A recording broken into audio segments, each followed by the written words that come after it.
देखिए यहाँ पर बहुत सारे युवा मौजूद हैं क्योंकि हस्तिनापुर महाभारतकालीन राजधानी है और महाभारतकालीन राजधानी में अब की बार लोग क्या करने जा रहे हैं ये जानना बहुत ज़रूरी है। राजकीय बालिका इंटर कॉलेज ये मैं तय करके नहीं आया था कि आपको दिखाऊंगा, लेकिन जब हम रास्ते में जा रहे थे और हमने इसकी हालत देखी तो ये दिखाने के लिए हमें मजबूर होना पड़ा। मैं आपका जगत सिंह। बाबूजी 5 साल बाद फिर आप वोट करने जा रहे हैं हस्तिनापुर, क्योंकि आप महाभारतकालीन राजधानी में बैठे हुए हैं। क्या कहना चाहेंगे? पिछले 5 साल में जो परिवर्तन आपको चाहिए था, क्या वो परिवर्तन हुआ या फिर आप पिछले 70 साल के परिवर्तन से ही नाराज हैं? भाई देखो, कह रहा था इसमें कुछ नहीं हमारे वैसे तो जहाँ तक सवाल है भाई बीजेपी का मुख्यमंत्री तो काम ठीक कर रहा है, लेकिन हमारे विधायक ने तो कुछ कह नहीं 5 साल में। विधायक तो जहाँ था वहीं का वहीं है। हम विधायक को पसंद नहीं कर रहे, बिल्कुल भी विधायक ठीक नहीं हमारे लिए, बिल्कुल कोई काम करे ही नहीं इसने।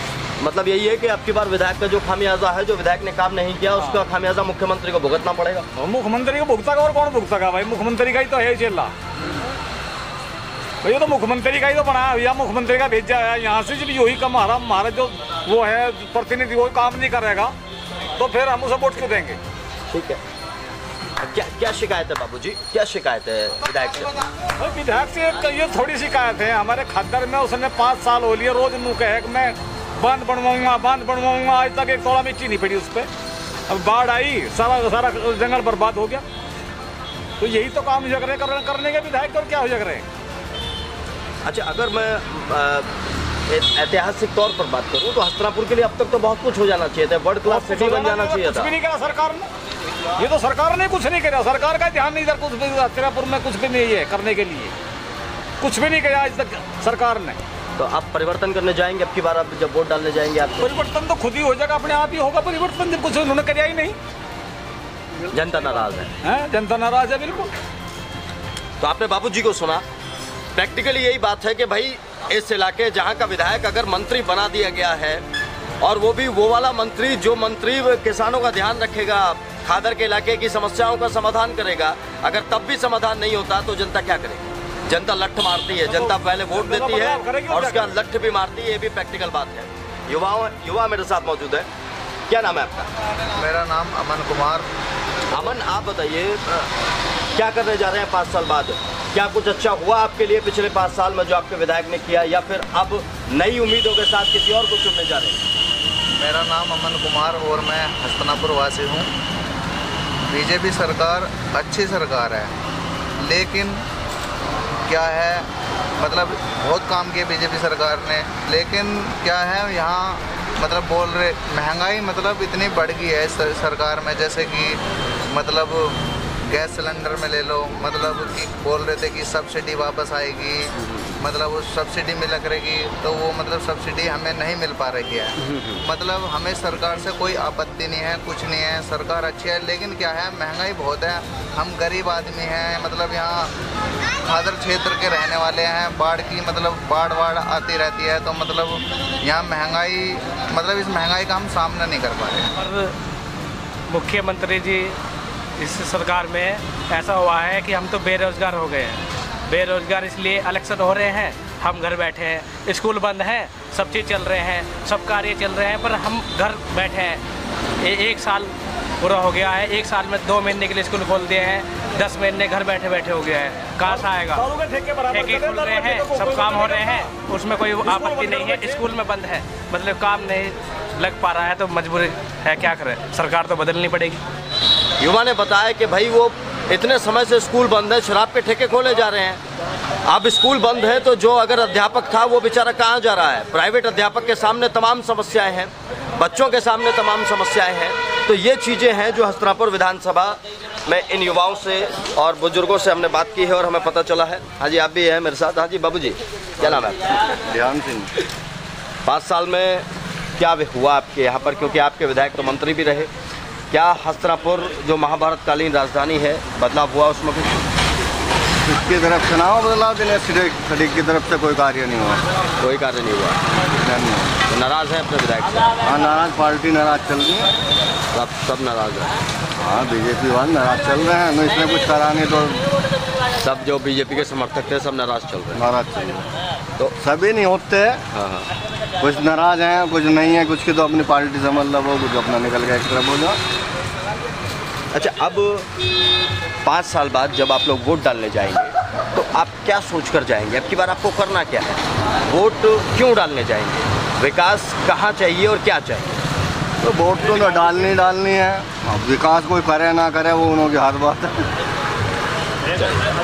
तो आप समझ रहे, देखिए जनता के सामने ऑप्शन कुछ नहीं है। मतदान का समय आएगा, लोकतंत्र का महापर्व है, जनता वोट डालने जाएगी। एक बार फिर से जनता अपने लिए हो सकता है नया प्रतिनिधि चुने, हो सकता है वही पुराना प्रतिनिधि चुने, लेकिन उसके बाद जनता के लिए क्या होगा ये अपने आप में सोचनीय विषय है। मुझे लगता है कि कुछ ऐसा बनना चाहिए, कुछ ऐसा होना चाहिए जिसके ज़रिए जनता को जो वादे नेताओं और विधायकों, अधिकारियों और मंत्रियों द्वारा किए जाते हैं वो वादे पूरे ना हो तो ये नेता सीधे जेल में डाले जाए। जब तक ये नहीं होगा, जब तक जनता के साथ धोखा लगातार जारी रहेगा। कार्य तो सामने दिख रहा है, सड़क देख अब आप लोग आगे जाओगे, पुल का मार्ग देखोगे, अगर जो पहिया नीचे तर जाए तो आदमी बचेगा नहीं, खत्म ही होगा। अब जब आप आगे जाओगे ना, नहीं ये चांदपुर से निकली है, कानपुर वाली बच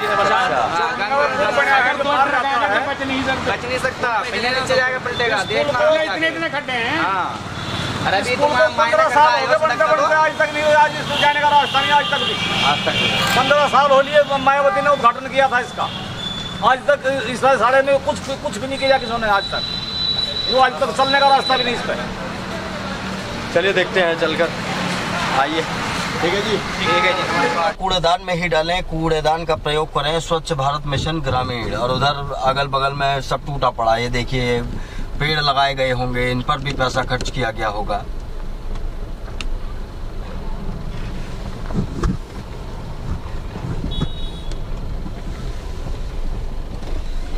बेसिक परिवर्तन यहाँ पर नहीं किया गया। यहाँ पर ग्रिल लगा दी गई है इस घाट में। कहा जाता है कि इसी घाट में, इसी सरोवर में द्रौपदी स्नान करने के लिए आया करती थी और इसीलिए ये एक पौराणिक स्थल है, ऐतिहासिक स्थल है। और इस ऐतिहासिक स्थल पर ये चारों तरफ ये तो बना दिया गया है, लेकिन इस सरोवर का जो जल है वो जल ना तो अभी नहाने योग्य है ना वो पीने योग्य है। हाँ, इसमें कीड़े मकोड़े जो पल रहे होंगे वो शायद इस सरोवर में, इस जल में ज़रूर पल रहे होंगे। फिलहाल हस्तिनापुर की बुरी स्थिति आप देख चुके हैं और जनता भी इस बारे में हमें खुलकर बता रही है। हालांकि अब ये बन गया है तो ये थोड़ा सा अच्छा लग रहा है, लेकिन आप सोचिए यहाँ तक पहुँचने के लिए कितनी जद्दोजहद करनी पड़ रही है। ये मंदिर है द्रौपदी मंदिर घाट, पर्यटन विभाग द्वारा द्रौपदी मंदिर का सौंदर्यीकरण कराया गया। कार्यदायी संस्था राजकीय निर्माण निगम इकाई मेरठ इकाई। अब कब कराया गया सौंदर्यीकरण, ये देख लीजिए सौंदर्यीकरण किस तरीके से हुआ है। द्रौपदेश्वर महादेव मंदिर मतलब 7200 वर्ष पुराना मंदिर, अगर वो नहीं बना अभी तक, उसकी इतनी दयनीय स्थिति है तो सोचिए किया क्या जा रहा है। और अब ये देखिए ग्रिल देखिए आप, अभी कंप्लीट नहीं हुई है और ये भी हल्के फुल्के ही लगाई हुई है, देखिए हिली पड़ी है। ये देखिए इस तरीके के कार्य कराए गए हैं कि कभी भी ये ग्रिल निकल जाए और कोई भी इसे निकाल कर ले जाए। तो मतलब विकास भी जो हो रहा है उसमें भी भ्रष्टाचार किया जा रहा है। कि ये फर्मे लोगों ने गायब कर दिए हैं, देखिए ये जो इसके गोल गोल थे ये सब गायब हो चुके हैं, देखिए ये सब गायब हो चुके हैं, इसका तो पूरा ही गायब कर दिया ऊपर का खोखा। ये किसने गायब किया? भ्रष्टाचार बनाने वालों ने गायब किया इसे, या लगने के बाद इसे गायब किया गया, ये पता नहीं है। लेकिन ये सोचनीय विषय है, चिंता का विषय है कि अगर विकास हो भी रहा था तो लोगों ने उसे विकास नहीं रहने दिया। सरकारें, नेताओं की जितनी गलती है उससे ज़्यादा गलती जनता की है। विकास जब होता है तो जनता, ठीक है अच्छी बात है विकास हो रहा है, लेकिन उसका विकास का ध्यान ही नहीं रख पाती है जनता। तो इसीलिए जनता की जिम्मेदारी भी बहुत ज़्यादा ज़रूरी हो जाती है। अगर आप लोग इस तरीके का कोई कार्य किसी को भी करते हुए देख रहे हैं, कहीं पर भी सरकारी संपत्ति के साथ छेड़छाड़, तो इसकी जानकारी तुरंत आप पुलिस को दें, तुरंत बताएं कि ये हो क्या रहा है। फिलहाल विकास की बदहाली और उसकी स्थितियां हम आपको लगातार दिखा रहे हैं। द्रौपदी घाट आपने देख लिया, द्रौपदेश्वर मंदिर आपने देख लिया। अब इसके बाद अब हम देखते हैं, आगे की तरफ चलते हैं और क्या कुछ हस्तिनापुर की पौराणिक चीज़ें हैं जो हम आपको दिखा सकते हैं।